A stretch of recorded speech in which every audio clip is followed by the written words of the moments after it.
এটা আমাদের কাছে গর্বের। এবং আজকে আমি আপনাদের বলছি, আপনারা নিজেদের মতামত এই অধিবেশনে আমাদের জননেত্রী বক্তব্য রাখার পর আপনারা মতামত দেবেন।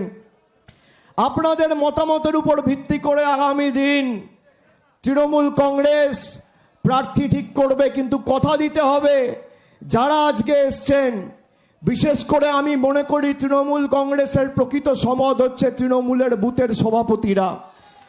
আপনারা যদি চান, কোন নেতার ক্ষমতা নেই তৃণমূলকে দুর্বল করবে। যদি বুথ সভাপতিরা চায় আর বুথের পূর্ণাঙ্গ কমিটি ঐক্যবদ্ধ হয়ে কাজ করে, কোন রাজ্য নেতা, জেলা নেতা, বিরোধী কোন ষড়যন্ত্রকারী শক্তির ক্ষমতা নেই তৃণমূলকে প্রতিহত করবে, যদি বুথ সভাপতিরা জীবনের বাজি রেখে লড়াই করে।